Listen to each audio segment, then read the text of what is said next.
Glad to know you're still there with us. And now to our big story for today, which is to revisit the decision made by the U.S. Federal Reserve as regards the benchmark interest rate.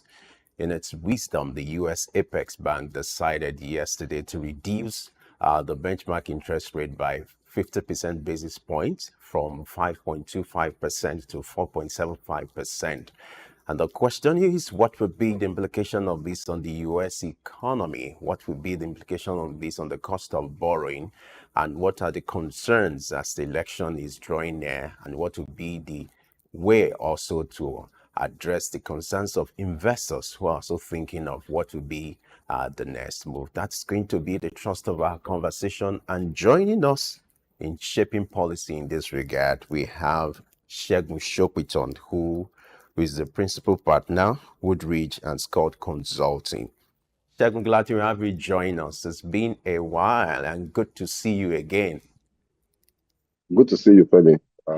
Yeah, thanks for having me. It's been a while indeed. Yeah, it's looking like another reunion for us to shape policy this morning, and glad to know you're Absolutely. the right man for this kind of conversation. So let's go. Thank you. A lot of analysts has described this decision by the U.S. Federal Reserve Bank, the Fed. Some has used the word bold. Some describe it as aggressive. I'd like to have your take on this decision. How will you describe this decision by the U.S. Federal Reserve to cut interest rate? This will be the first time in the last 4 years. So how will you describe it? I would like you to use a word for it and then give us your perspective as regards this decision. Well, I mean, the word that I would use would be expected. I wouldn't necessarily call it bold because it's not something that we haven't been anticipating, given the trend, the trend of economic indicators, both in the United States and indeed across other developing economies around the world, in Europe and in some parts of Asia. So, like you say, it's been 4 years since the last rate cuts, and if you just juxtapose that with the recent global events in the last 4 years, you find that the correlation is COVID-19. Prior to COVID-19, the global economy was experiencing some sort of slowdown. There were a bit of concerns, with regards to growth and all of that. But COVID-19 really precipitated all of that, and everything came to a halt. On the back of trying to restart the economies around the world, there was a lot of fiscal incentives that were thrown around. Trillions and trillions of dollars in the United States, in Europe as well, in the United Kingdom, in the EU. Fiscal incentives were used to kickstart growth, right? And that resulted in inflationary pressures with the increase in money supply. Also, the breakdown of the logistic supply chains across the world also resulted in inflation in the United States and other parts of the world. And we saw all of that come to a head in 2022 and 2023, where we saw inflation reaching historic heights. In the United States, they hadn't seen inflation rates that had crossed into double digits in over 40 years. That happened. Similar patterns, across Europe and other parts of the world. Even in Nigeria, you could also claim, say that some of that we had a bit of a contagion of some of that here as well. So if you look at that trend and pattern and then find that, of course, the reaction to that, will be a continued hike in rates by the various central banks across the world, and the Fed was not any different. So we saw consistent rate hikes over the last 4 years. That has the economies then responded to all of that, in addition to other policy measures that saw inflation abate and again came under control. And in fact, we've seen inflation now come within the target band that was set by the Fed, which was around 4% or thereabouts. So at some point, you would expect that the Fed would have to react would have to react to this. And the rate cut was the obvious and expected reaction to these developments. Now, let's not forget that with most central banks, rates, the use of these policy rates are a constant balancing act. So you are constantly finding yourself trying to stimulate growth on the one hand by cutting rates and control inflation that will result from that growth by then reducing rates. So it's almost like a cycle. And when you see significant rate hikes over a couple of decision cycles, what you expect to see if that policy works is that the target indicators will react, and then you would have to take the opposite stance.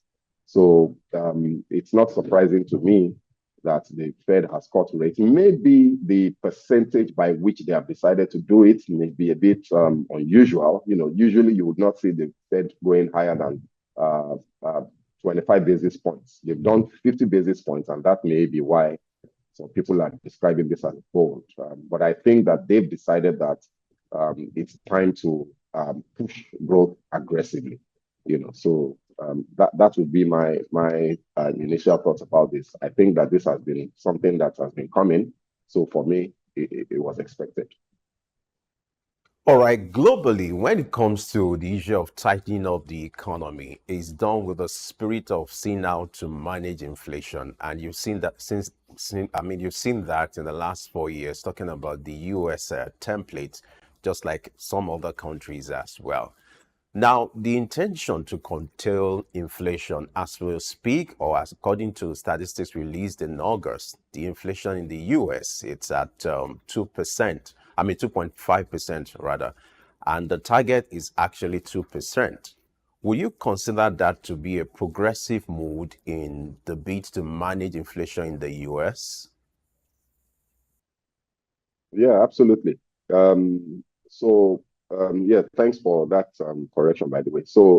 Yeah, absolutely. I think that cutting the rate, we've seen inflation coming down now within the target band that the Fed set.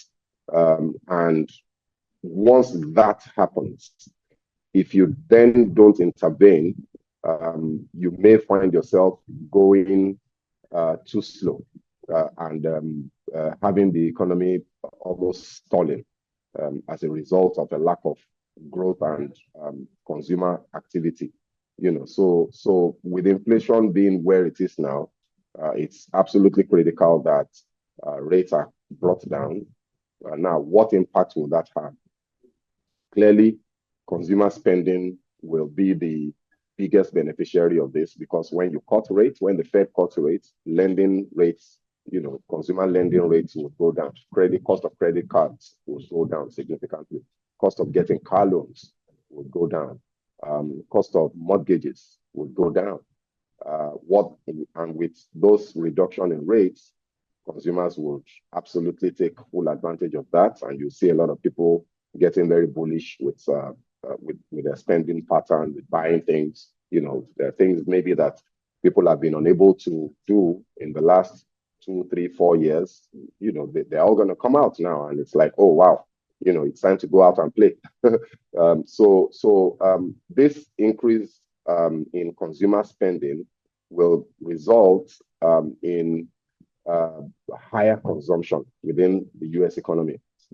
Now, by the same token, businesses will also enjoy the same rate cuts in lending rates, which means that they would have access to more funds to drive projects, to drive investments in production, increasing their production capacity. You would see investment flows looking for opportunities, because with those rate cuts, what that also means is that return on investments for large investors, institutional investors, will take a hit, and investors will be looking for more outlets. So two things that are likely to happen with that is that you're going to see a lot of funds flowing into businesses where the opportunities for greater returns will happen. And then you are going to see potentially capital flows out of the US economy into other parts of the world, especially emerging markets. where the rates may be higher and opportunities for higher returns are better. So, we'll see a lot of all of this play out over the next 6 months, 1 year, maybe 2 years. And then the cycle would have to be repeated again, because what you'll then see is this is likely to again begin to drive inflationary pressures, and the Fed will eventually get to a point where they would have to hike rates again. So, it's just this continuous cycle, ups and downs and ups and downs, the highs and the lows.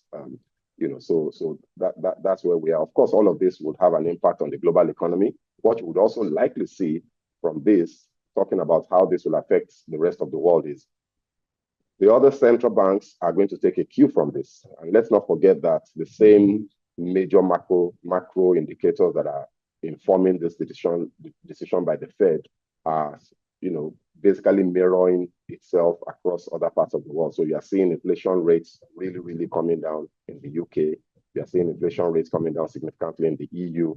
So you're going to have the Bank of England and the ECB, the European Central Bank, also towing the same line of having rate cuts. I'm sure in the next couple of weeks, we'll be seeing similar patterns around the world, and even into Asia. The likes of the Bank of China, probably also follow the same pattern. All right, Segun, you're almost answering four questions in one take.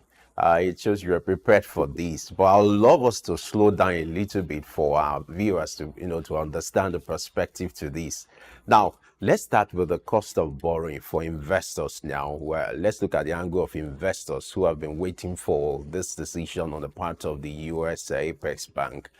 What will be the implication of this decision on the cost of borrowing, and how do you think this should be of interest to investors who are looking at borrowing, and also in the interest of businesses across the US market? Yeah, so automatically, any economy in the world, once the Fed cuts rates, once the central bank cuts rates, what immediately happens is that, because the central bank is basically like the lender of last resort for other financial players in all economies around the world.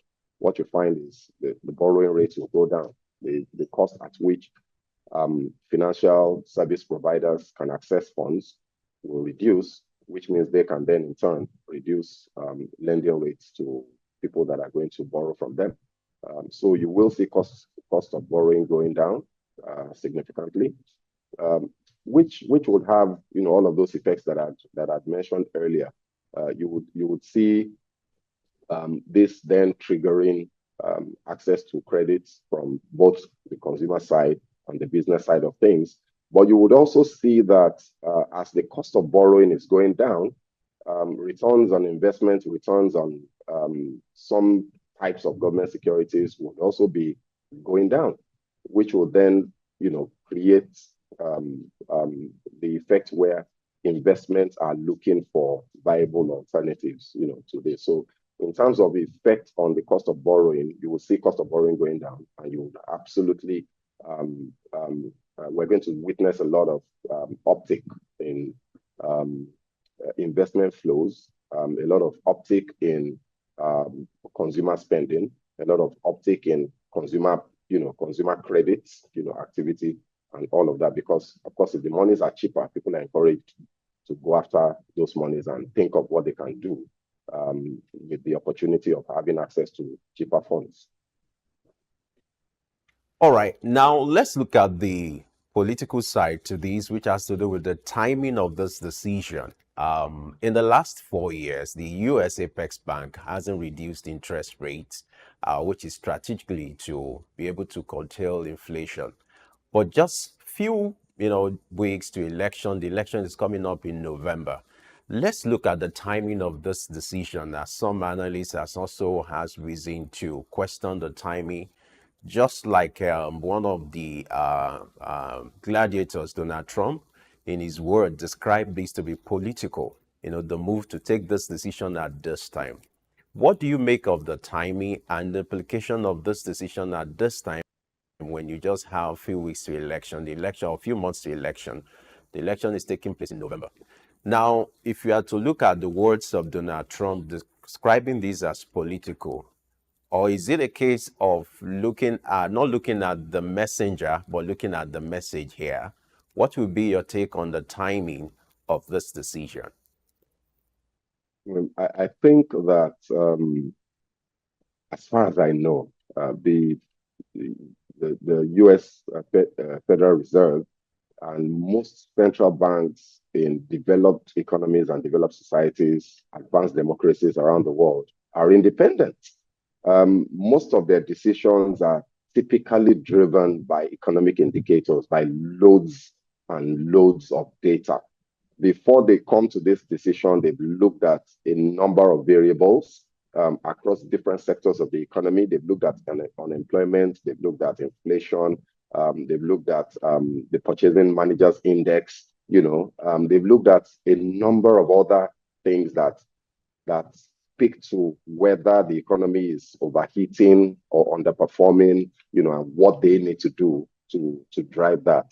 It's rarely ever political. So the timing is incidental, in my opinion. I don't see this as being political in any way. And of course, Donald Trump is a bit of an enigma, and somebody who is not afraid to just say whatever comes to his mind. In fact, the joke is usually that Donald Trump would have done better in African politics, because it's that kind of things that you hear African politicians say.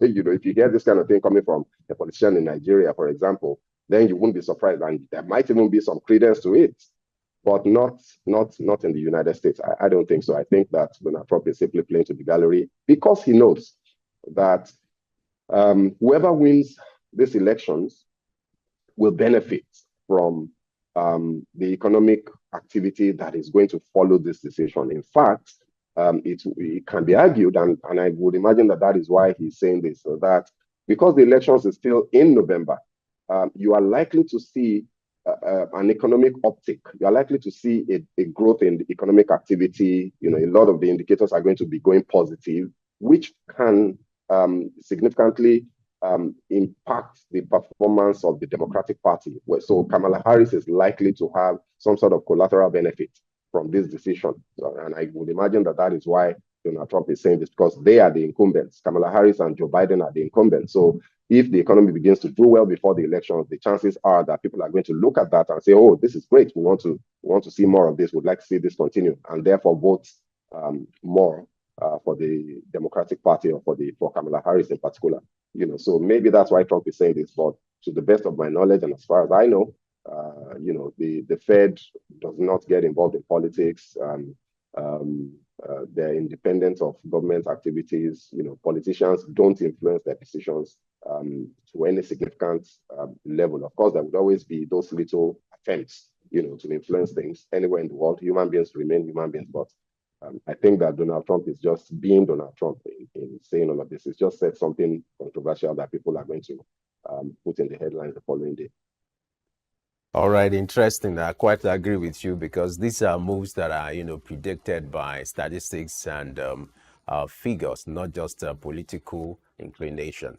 All right. Now, let's look at all the sides now. Let's consider bankers or banks who are involved in these. I love the fact that you're familiar with the banking operations.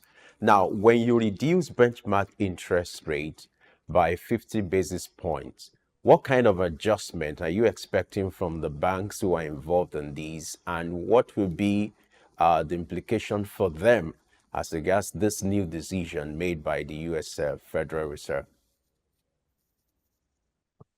I think it's a good thing. I think the banks will be happy, not necessarily because they will benefit directly from the rate cuts, but because as a result of the rate cuts, they have access to credit cheaper, and their business activities are definitely going to be ramped up. So the banks are basically going to be smiling to the bank, to use that figurative expression, and the pun intended. The banks are going to be smiling to the bank because you are going to see, as we said earlier, a lot of uptake in consumer borrowing now, and where are people going to be borrowing from if not from the banks? So invariably interest income. We should see interest income. Margins on interest taking a significant uh, growth, experiencing significant growth for the banks. And of course, that means that everybody will be happy. Consumers will be happy because they're getting access to more cheaper funds, but the banks would also be happy because more consumers are borrowing. When the rates are high, when the Fed hikes the rates because they're trying to curtail inflation, what that does is that people stay away. People try to control what they do. People defer investment decisions. People defer projects. They have to wait it out and see what will happen, in subsequent years. So at this time, it's a time for boom for everybody, and the banking industry is going to be the beginning point of that boom. They are the ones that are going to be right at the heart of it, taking the monies from the Fed, and other sources, and spreading across to consumers and businesses that will be looking at projects that they can begin to embark upon as a result of this opportunity created by the lower rates available in the market. So banks are definitely going to be beneficiaries of this, and they're going to be pretty happy with the outcomes that will come from this. Right, let's paint the picture from the angle of an average consumer in the US now.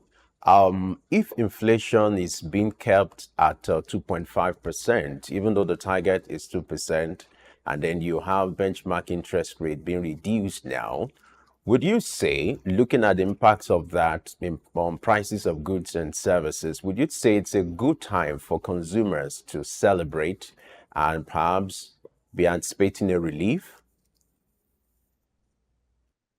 Yeah, in the last 2 years or thereabouts, it's been a case of hues and cries and tales of woes from people in the United States, other parts of the world as well, but in particular in the United States, for those of us who have friends, family, you would recall how they've been complaining. Cost of things have really, really skyrocketed. Some things doubled in prices. Water, ordinary bottled water, for example, went crazy. So cost of living has been high, and they have actually called it a cost of living crisis as well. So with this rate cut, you are definitely going to see first inflation has been coming down.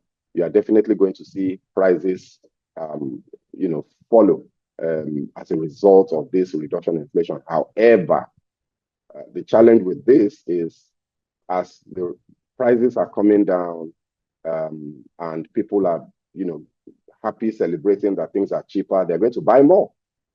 And what that will eventually do is that it will create inflationary pressures in itself. It's going to heat up the economy. It's just a matter of time. So the celebrations may only be for a while. We'll definitely see as people are buying more and more, demand, just the simple forces of demand and supply are likely to then begin to push prices up a bit. It might be marginal in the first instance because even though demand would increase as a result of more access to consumer credit, credit cards and all of that, supply is also likely to experience an uptick because businesses would also have access to credit, would also be expanding their production lines, would also be trying to meet, the demand that is coming from this lower interest rate. So you would see a balance for a while.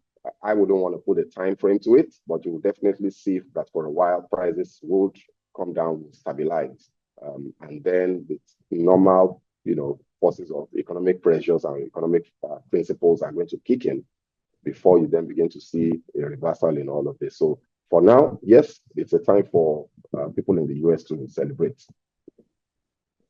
Right.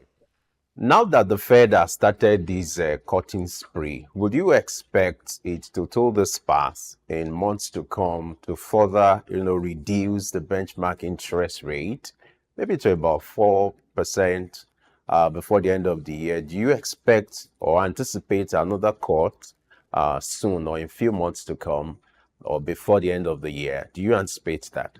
as some has also anticipated that yes, since the Fed has started this on this note, there's also that indication to continue in this light. What would be your thought on this? Well, before the Fed decided to take this, as some people would call it, bold decision, especially with the quantum of the reduction, it's because they feel that inflation is under control now. There's a possibility that we might see it even, go a bit further down, below the 2.5% that it is at the moment. So I think that the next interest rate decision by the Fed will likely be a hold. I would not see. I would be surprised to see them reduce further.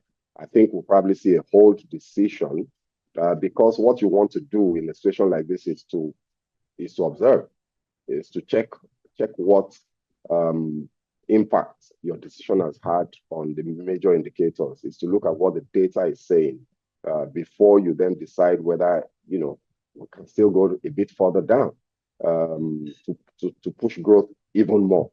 Of course, the danger with that is that if you do that, then you are going to tamper with the balance of money supply, and you may trigger inflation again. So it's always a delicate balancing act. I would be very surprised to see the Fed cut rates again. I would expect that they would hold at the next decision, and if they cut at all, it's going to be by a far smaller percentage. Because what you don't want to do is to reduce rates to the point where money supply grows out of control, and then you create the situation where too much money is chasing far few goods, and then you create a demand pull inflation effect, and you upend and unsettle the balance that you currently have. So I don't expect to see a further cut, but if it happens at all, probably by a very, very small number of percentage points. All right, let's look at what may likely play out in the international market. You're aware that the international market is largely dollarized. So let's look at the impact of this decision on oil and other commodities that are priced in dollars. Now that the Fed has decided to reduce this benchmark interest rate, do you foresee any impact on the prices of oil and other commodities that are priced in dollars? Absolutely. I think with this reduction, we're likely to see an increase in oil prices. We're likely to see an increase in the value of gold. Monies are going to take flight from the U.S. economy. Investors will take flight from the U.S. economy. Traders are going to look for other investment outlets, and gold and oil will be destinations which will push the value of those commodities up. Also, with this rate reduction, the dollar is going to be slightly weaker against other major currencies. You are going to see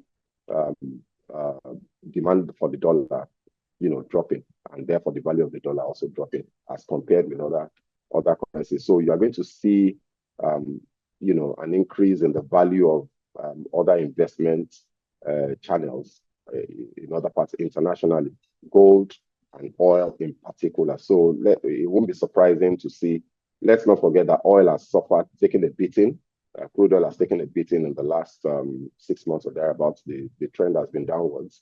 And that's in spite of the instability in the Middle East, in spite of the ongoing Ukraine-Russia war. One would have thought that those events continuing to be there would have had an upward push effect on the prices of crude oil. But that hasn't been the case. But with this, when you add this new factor to the equation, then you are likely to see oil prices begin to recover from where we've seen them in the last few weeks. So I wouldn't be surprised to see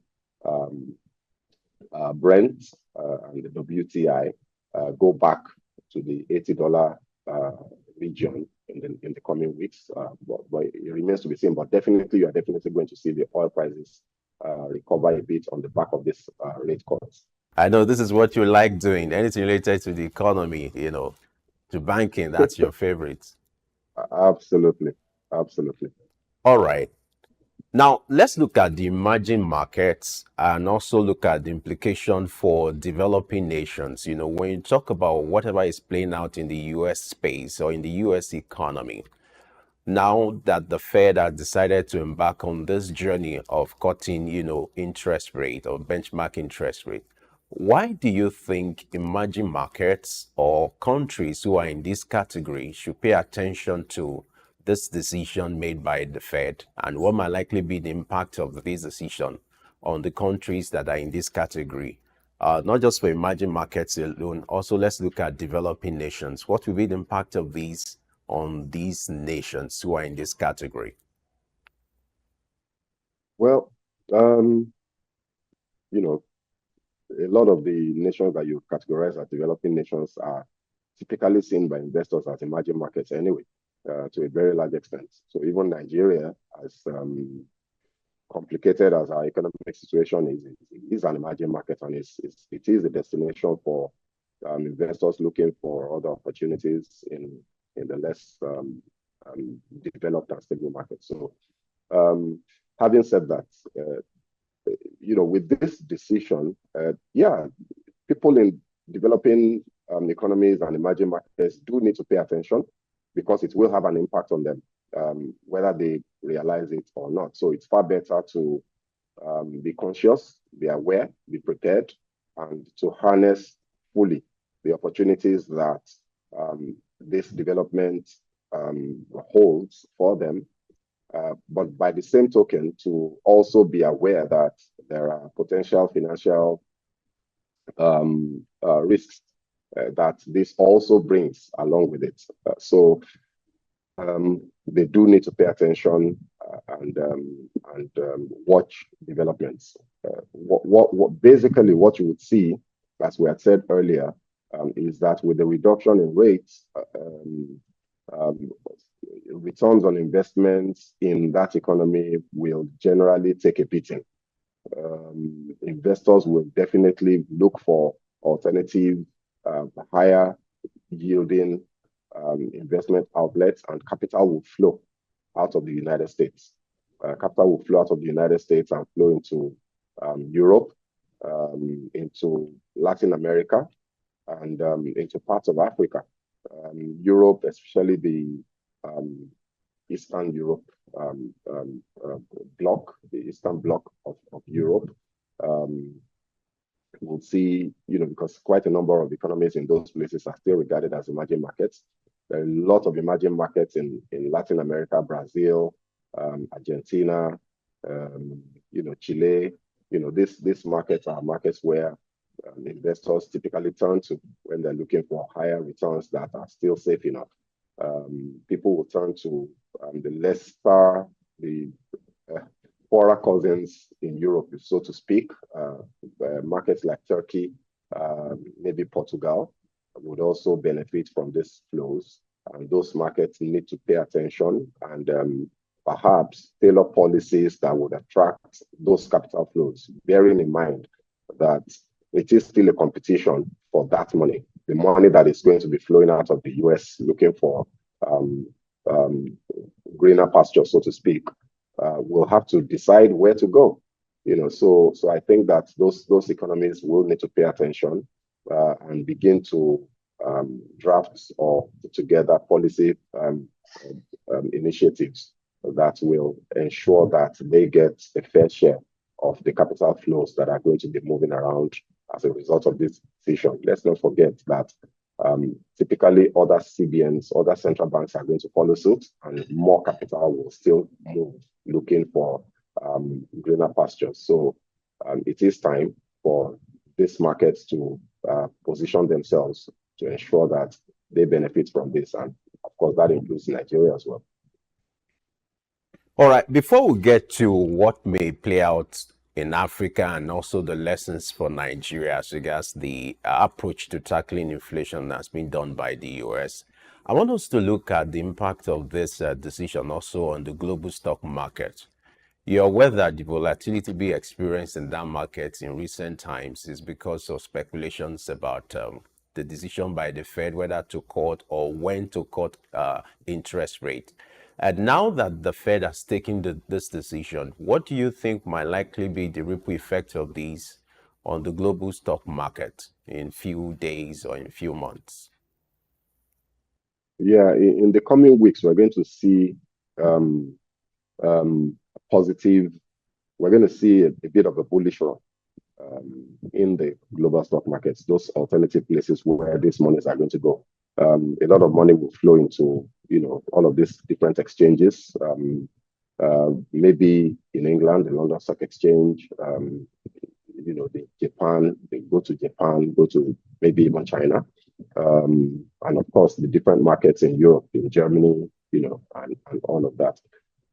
The markets across the world will definitely see some benefit as a result of this. However, I think that because typically markets are also about sentiments, there may be concerns about what will happen with other CBNs, and the markets may begin to, in anticipation of those decisions that are going to come, also begin to adjust. So you may see a momentary positive effect of this on the markets around the world. So if you're watching the news, if you're watching other, on your station and other international stations, and you see the different exchanges, you are likely to see the green ticker more than the red ticker at this time over the coming weeks. But that will probably change as the markets then begin to prepare for what will happen with the other central banks around Europe and other parts of the world. All right, now let's come back to our climb now, which is Africa. Then by extension, we'll talk about Nigeria. You're aware that post-COVID, most central banks now, they decided to tighten up the economy with the spirit or the motive to manage inflation, to manage high inflation.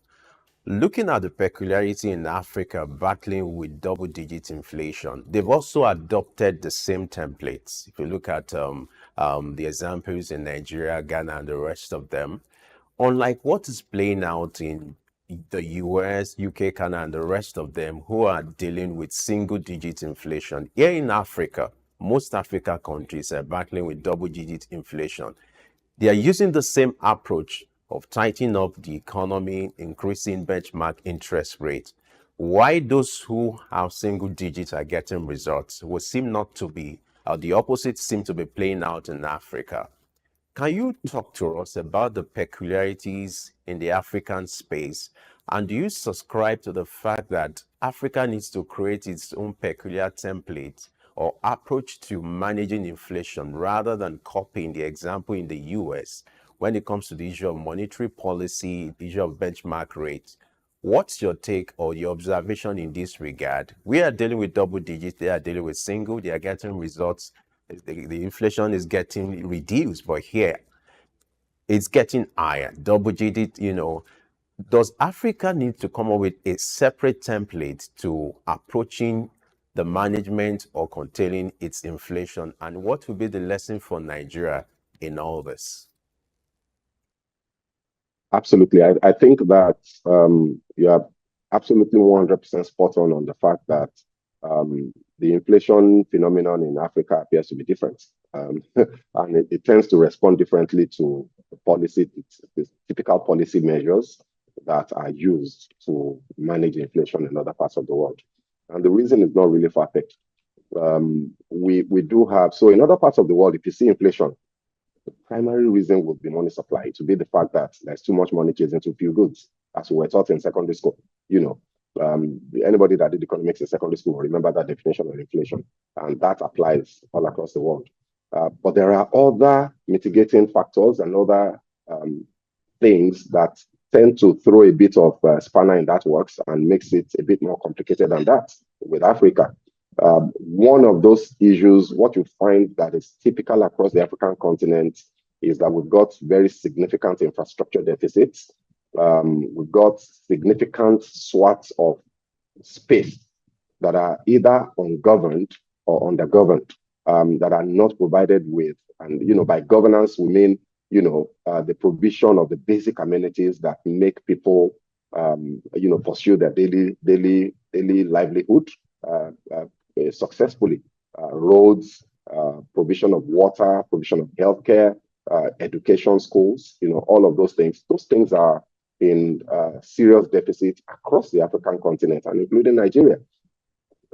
So what that, especially when you then drill that down to infrastructure, roads, transportation of goods and services across those spaces, rail, for transportation of goods and services, viable connections around the continent, across the different countries and regions in the continent, through air travel, for example.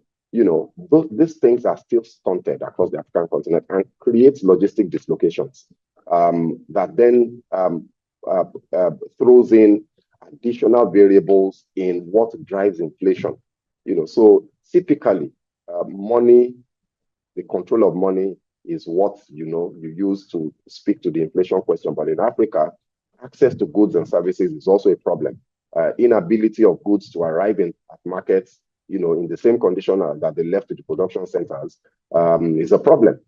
So by that, supply is seriously curtailed. All of this plays a role in ensuring that the inflation we do see across the continent is not just driven by money, and therefore, you can't just reduce it or affect it by reducing rates. So that's the challenge that we have. So, and that's why you see that central banks across Africa would increase rates the way they do in the US.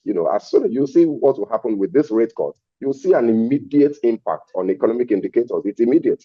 The lagging effects in these economies, because those economies are efficient, lagging effect is usually very, very short. We're talking weeks in some cases rather than months.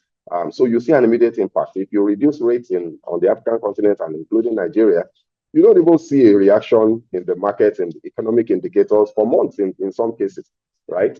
And then, apart from the infrastructure deficit, you've also got the problem of corruption, which throws a significant dislocation into the allocation of resources. So when you talk about, for example, the drill down effects in economics, the trickle down effects, calculation of spending from government and right down to the bottom of the pyramid, these monies get missing in translation. So the economic impact, the growth that they should drive, tends not to happen, and that affects the structural balance of those economies. So when you see inflation, it's not just because money supply is too high. It's also because goods are not arriving in markets. It's also because, as a result of that, demand is significantly outstripping supply, as has been the case in Nigeria. So we need to develop new policy models to address inflation on the African continent. I would say yes. I would say that we need to acknowledge that it's not just a money supply and a monetary policy problem. There's a fiscal policy problem, and there's a government structure problem as well. That we then have to develop models on how to respond. What are the things that we need to throw at the inflation question when inflation is going out of control, beyond just increasing rates or reducing rates, as the case may be? It's a long road ahead, and I think that we need to think out of the box as a continent to begin to deal with these issues. Right. Still talking about the inflation rate in Nigeria, according to statistics released by the Bureau of Statistics in August, now the inflation rate in Nigeria decreased to 32.15%. Do you think this will embolden the CBN to further cut rate in Nigeria? Maybe as an example of what is playing out in the US, even though the results are different. But given the fact that the last figure released in August has shown that inflation, there's a decline in inflation now, it's reducing. We now have it to be at 32.15%. Do you foresee, or would you advise the central bank this time around to embark on this cutting spree, if that will make any impact? Look, like we just said, inflation in Nigeria is a different animal entirely. The things that are driving inflation they're complex. So it would be premature, in my opinion, for the CBN to begin to think about rate cuts now, even though we would like to see rate cuts because of the impact that that has on manufacturing, the real sector, consumer borrowing and all of that. But before we start talking about that, we've got to make sure that the reductions that we're seeing are actually a response to policy. If you want to change policy, you've got to be sure that it's because the policy is working. Let's not forget that a major component, a major driver of core inflation, of inflation in Nigeria, is food inflation. And let's not forget that we're in harvest season at the moment. We're in the month of September. So harvests have started late July, August, running into September and part of October. With harvest will come greater supply of food to markets, and therefore prices will come down. So I think that analysts are generally agree that this is what we're witnessing, rather than necessarily a response to the rate hikes by the CBN. And one of the things that you would use to know that this is what is happening is you look at money supply. If money supply had been reducing significantly, you would say, oh, the rate hikes are working. It's reducing liquidity in the markets, and therefore inflation is responding accordingly. But money supply has remained alarmingly high. We're still trending very close to the 100 trillion naira mark for money supply. So is it time to reduce rates? I don't think so. And I don't think that the CBN will do that. I think what we may see, because we now have had 2 successive months of reduction in inflation rates, we may see the CBN, the next Monetary Policy Committee meeting, which will happen next week, we may see the CBN take a hold position for the first time in almost 2 years. But for them to go all the way to reduce rates, I would be very surprised to see that. I think what we're likely to see is either a moderate hike still, because money supply is still very high, and all of the other data that the CBN would use to make that decision are still not very positive, or we'll see a hold. But to say that a reduction will start happening in Nigeria at the moment, I very, very much doubt it. Now, how do you feel? There are those who argue that it seems that economic theories in Nigeria seems to defy results, just like, unlike in every other clime. And how do you feel when you hear this kind of statement? And also the fact that we're given the impression that inflation has reduced to 32.15% in August, and that's the figure we're banking on as we speak. But in reality, there's hunger in the land. There's food inflation here and there. An average Nigerian might not understand this disparity. So how do you explain, or how do you react to this kind of position when people say economic theories seem to be defining results in Nigeria, and then the inflation rate on paper is different from the reality? How do you think an average Nigerian will understand this disparity, or how will you address it? I mean, this is a very complex. The question you ask sounds simple, but it's very complicated. And I say that because the issues that are involved in that conversation of how the Nigerian economic space responds to, typical economic theory, the issues involved are multifaceted. And it's why people say these things.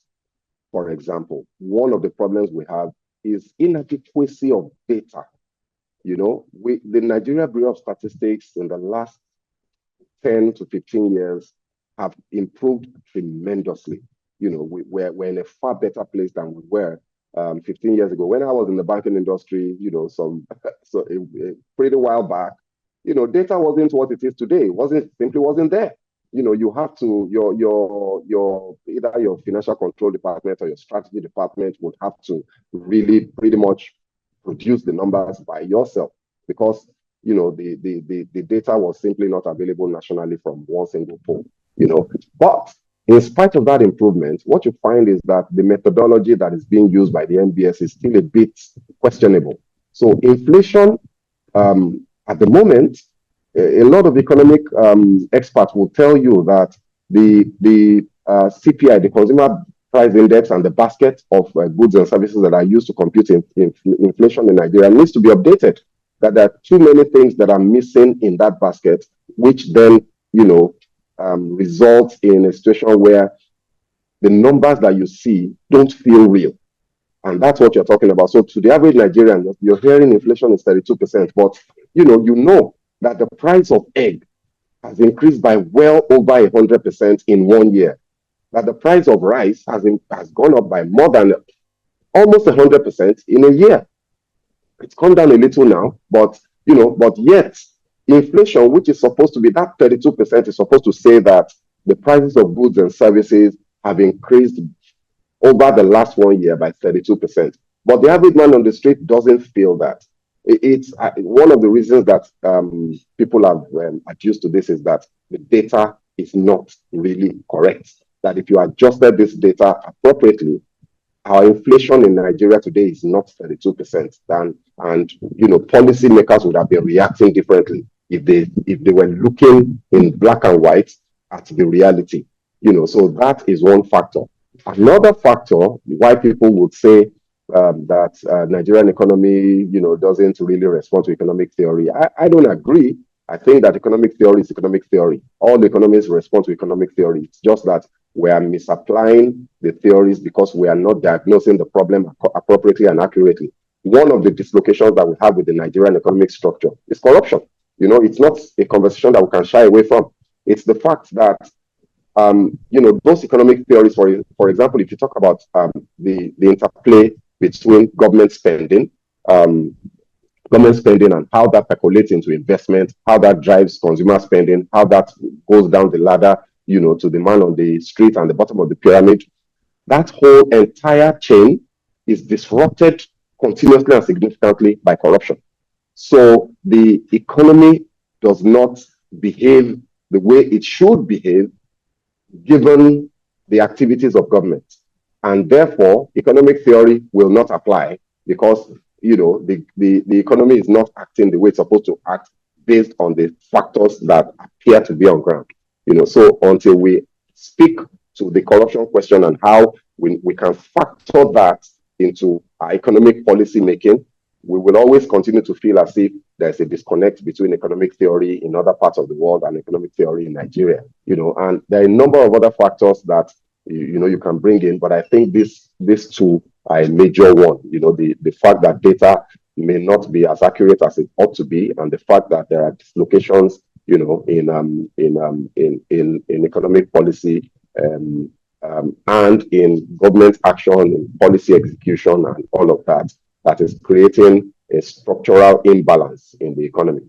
So I think that's what we're experiencing until we begin to. So our economic policy makers need to factor these things into the equation when we begin to look at how to get Nigeria out of where we are in terms of what's happening to the economy.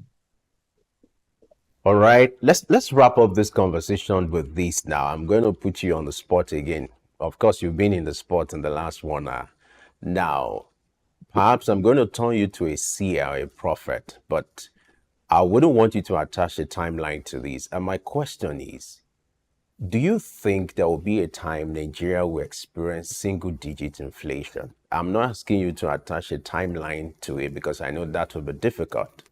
But what I'm asking in this light is the fact that for you to talk about some of the critical things you would expect the CBN in terms of monetary policy to do for us to get to that level where inflation is properly managed, and if possible, Nigeria will experience a single-digit inflation. I know it's possible. It could be a tall order, it could be an equivalent tax. I know it's possible.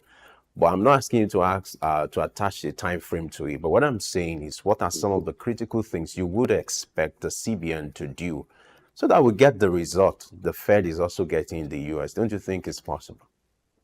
It's absolutely possible, but it's going to be hard. And, let's not forget that the data actually says that it's possible. As recently as 2013, if memory serves me right, we're single digit inflation. I think we're around 8% or 9%, 2013. This is 2024, 11 years later, and we are now doing more than 3 times that. We're on 32%. So the same way that we climbed to 32%, we can go back down. What are the things that need to happen? Number one, fiscal discipline. Absolutely critical. We've got to get a rein on government spending, and not just government spending, but to ensure that government spending is productive. It's a major problem. The fact that we see trillion naira budgets year in, year out, but the trickle down effect of those trillions of naira simply do not happen. They don't connect with development on ground. So our growth, so we say we have 3%, 3.19, or what was the number, the last number, for GDP growth. But in truth, it's not an inclusive type of growth because all of that are just numbers in the air. So we've got to have a situation where government spending and the fiscal discipline of government is tightened and government spending is more efficient. That's significant. That's out of the purview of the CBN. That's something that the federal government itself would have to deal with. The second thing that needs to happen from the monetary policy side, two things. One, the CBN has got to get a hold of the exchange rates. There is no way that you are going to leave your exchange rate to market forces, to quote the CBN governor, willing buyer, willing seller, price discovery as a policy, as an exchange rate management policy, and you will have single digit inflation. It's just not going to happen. Nobody anywhere in the world, I make bold to say this, somebody should prove me wrong. No economy anywhere in the world leaves their exchange rate to market forces exclusively. You will always have to have interventions from government. You have to have government set a band, an acceptable band of exchange rate to say, between this rate and this rate, yes, this is good. If it goes below this, we must intervene. If it goes above this, we must intervene. The CBN needs to do this. We have to bring our exchange rate back below the 1,000 naira psychological level, if you like. Don't forget that this same 2013 that I referenced, when we had single digit inflation, exchange rate was around 300 naira to the dollar.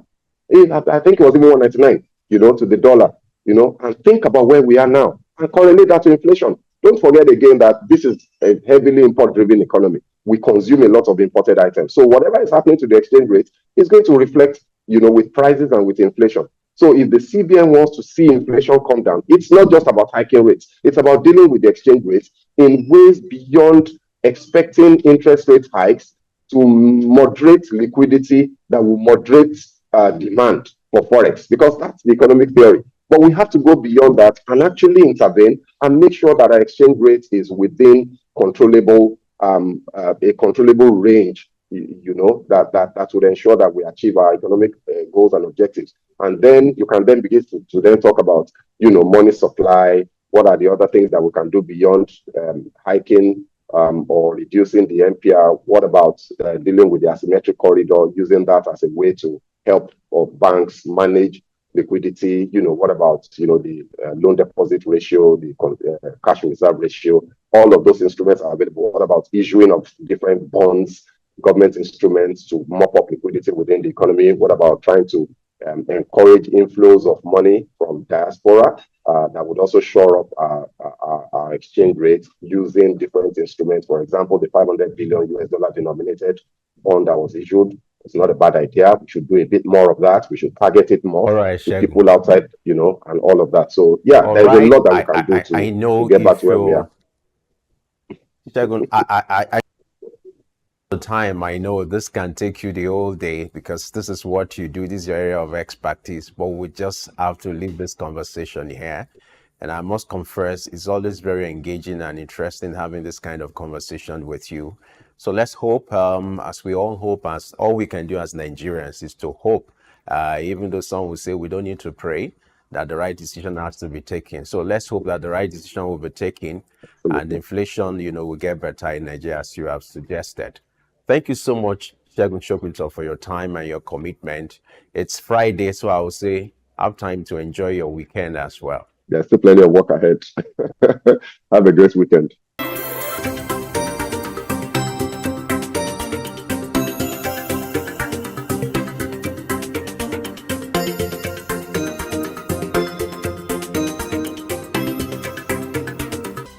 Daily Exchange, shaping policy, advancing development.